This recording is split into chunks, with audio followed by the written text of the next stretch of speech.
Hello student, this is Pranjal sir. আজি মই ভিডিঅ'টো থ্ৰুদি তোমালোকক এটা ইনফৰমেশ্যন দিবলৈ গৈ আছো যিসকল ষ্টুডেণ্টে এই বছৰ ক্লাছ 10ত পঢ়ি আছা আৰু অহা বছৰ মেট্ৰিক পৰীক্ষাৰ পিছত সায়েন্স পঢ়িম বুলি ভাবিছা তেওঁলোকৰ কাৰণে দাসৱানী ইনষ্টিটিউটে লৈ আনিছে দাসৱানী টেলেণ্ট হাণ্ট এক্সামিনেশ্যন। এই এক্সামটো মানে আমাৰ এন্ট্ৰেন্স কাম স্কলাৰশ্বিপ এক্সাম, য'ত আমি এক্সামটোৰ মাধ্যমেদি 50 জন ষ্টুডেণ্ট চিলেক্ট কৰোঁ আমাৰ ক্লাছ 11ৰ ইণ্টিগ্ৰেটেড বেটছৰ কাৰণে। ইণ্টিগ্ৰেটেড বেটছটো কি হয়, য'ত আমাৰ হায়াৰ ছেকেণ্ডেৰী ছায়েন্স ষ্ট্ৰীমটোৰ লগতে নীট আৰু JEE কাৰণে তেওঁলোকক এক্সট্ৰাকে প্ৰিপেৰেশ্যন কৰোৱা হয়।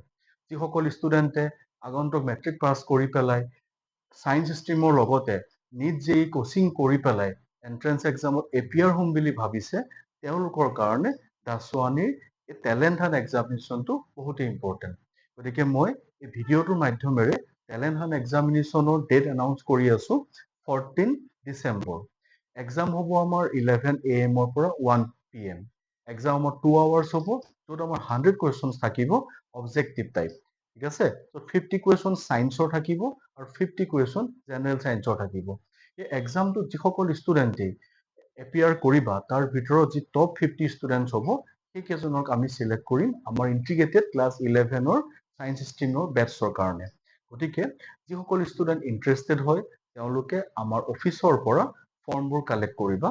ফৰ্মৰ আমাৰ এক্সামিনেশ্যন ফিজ এটা আছে 150 rupees। তোমালোকে দাসৱানী অফিচত ফৰ্ম পাবা, ফৰ্ম কালেক্ট কৰি পেলাই ফিল আপ কৰি পেলাই অফিচত জমা দিবা। গোটেই এক্সামটো আমাৰ অফলাইন পেটাৰ্ণত হ'ব। ঠিক আছে, গতিকে মই সকলোকে ক'ম যিসকল ষ্টুডেণ্ট ছায়েন্সৰ প্ৰতি তোমালোক আগ্ৰহী আৰু লগতে এজন সুচিকিৎসক বা এজন ইঞ্জিনিয়াৰ হ'ম বুলি আশা কৰি আছা জীৱনত, তেওঁলোকৰ কাৰণে দাসৱানীৰ এই অপশ্যনটো মানে তোমালোকে ল'ব পাৰিবা। ঠিক আছে, যিসকল ষ্টুডেণ্ট নগাঁৱতে থাকি নগাঁৱতে পঢ়ি এজন সফল ব্যক্তি হ'ম বুলি আশা মনত ৰাখিছা তেওঁলোকে মই আশা কৰোঁ এক্সামটো দি পেলাই তোমালোকে নিজৰ পজিশ্যনটো চিকিউৰ কৰি ল'বা বুলি। Thank U.